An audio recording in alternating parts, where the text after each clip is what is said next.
Kita kembali ke kelas probabilitas dan statistik.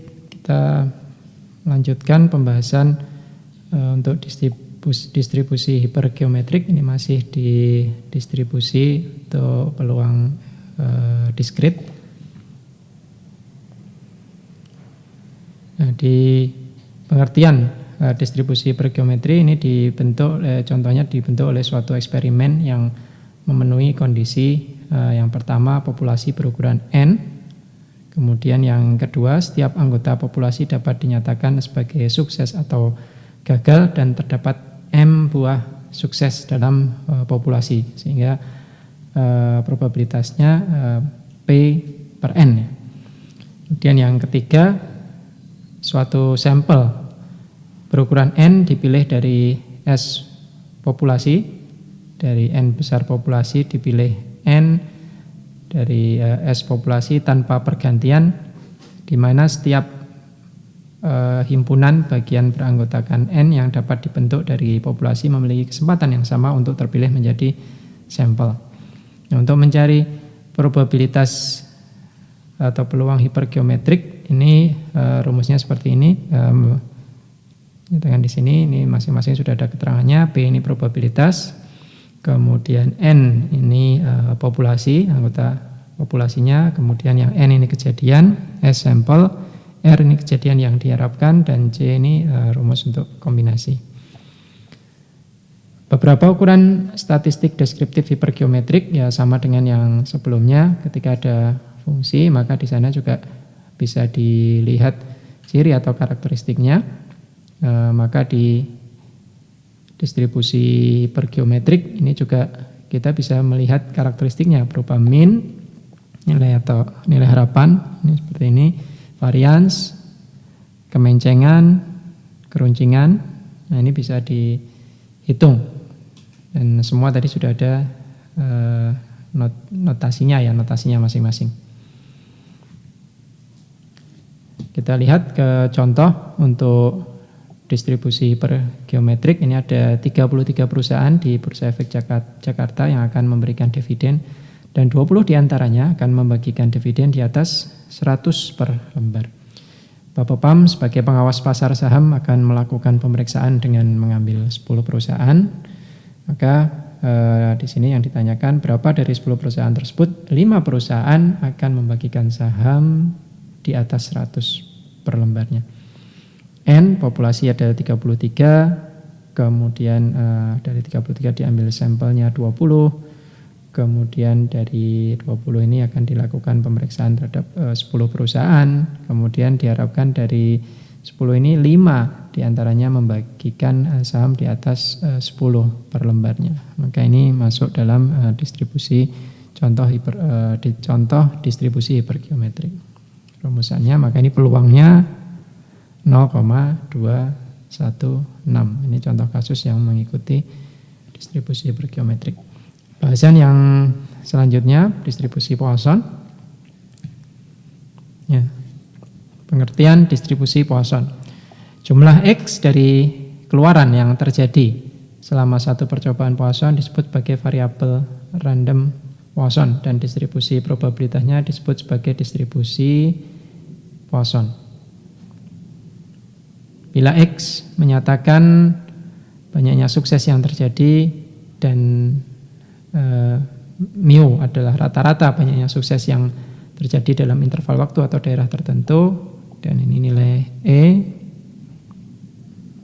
E-nya 2,718, maka rumus distribusi Poisson mengikuti rumusan seperti ini. Kemudian fungsi kumulatif untuk distribusi Poisson. Nah, ini fungsinya. Dan statistik deskriptif untuk menggambarkan karakteristik dari probabilitas Poisson. Ini ada nilai harapan, kemudian ada varians, kemencengan, dan keruncingan.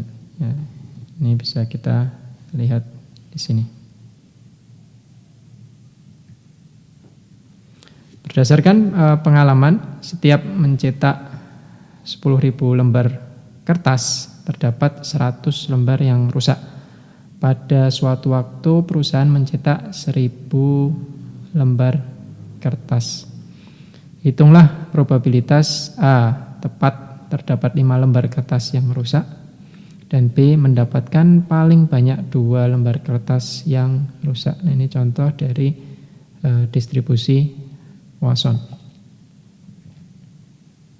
Nah, jawabannya dengan menggunakan rumus tadi kita bisa melihat ini peluangnya berarti dari 10.000 ini ada 100, maka ini yang peluang rusaknya 0,01,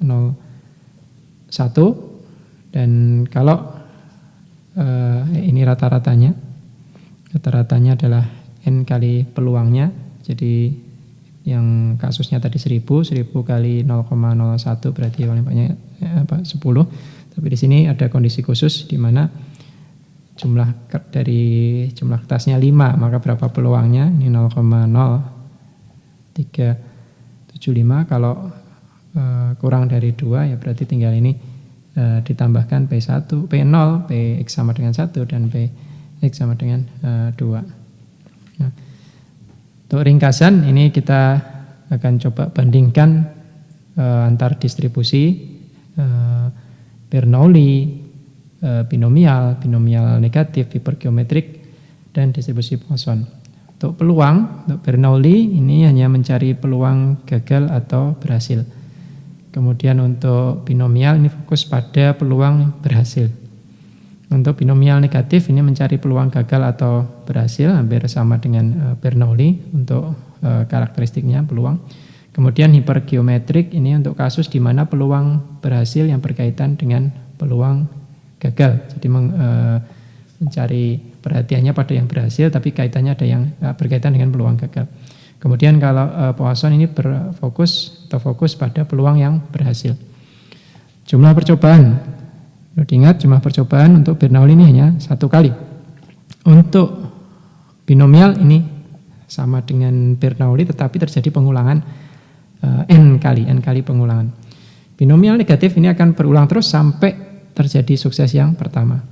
Hipergeometrik ini percobaan terdiri dari 1 kali percobaan, kemudian Poisson terdiri dari 1 kali percobaan.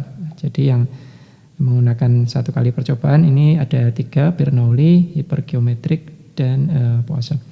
Kemudian jenis percobaannya untuk Bernoulli ini saling bebas, tidak saling berkaitan. Binomial negatif, hipergeometrik, dan Poisson semuanya saling bebas, tidak saling berkaitan. Kemudian fungsi untuk Bernoulli mencari fungsi peluang suatu kejadian, binomial ini mencari jumlah peluang suatu kejadian, binomial negatif mencari peluang keberhasilan atau kegagalan suatu kejadian, hipergeometrik mencari jumlah peluang suatu kejadian tanpa adanya pengembalian. Sedangkan yang Poisson ini untuk menghitung probabilitas menurut satuan waktu tertentu seperti satuan tertentu seperti waktu, volume, jarak, luas, dan lain-lain. Nah, untuk menutup ini ada sebuah ilustrasi, coba dipahami kasusnya dan coba dicari solusinya. Dari 6 pegawai suatu perusahaan, 3 diantaranya telah berpengalaman selama 5 tahun atau lebih. Jika 4 pegawai dipanggil secara random dari 6 pegawai tersebut, berapa probabilitas terdapat 2 pegawai telah berpengalaman selama 5 tahun atau lebih? Pertanyaannya, tentukan jenis distribusi probabilitas yang cocok untuk kasus di atas, kemudian selesaikan permasalahan tersebut sesuai dengan jenis distribusi probabilitas yang Anda pilih. Ya, silakan untuk mencoba jika sudah memahami tadi dari contoh-contoh distribusi yang sudah kita bahas, coba terapkan ini kira-kira mana yang cocok dan coba diselesaikan. Baik, kita cukupkan untuk materi distribusi peluang diskrit nih ya, probabilitas ya diskrit. Nanti akan kita lanjutkan lagi untuk yang continue. Sampai bertemu lagi di sesi berikutnya insya Allah. Terima kasih.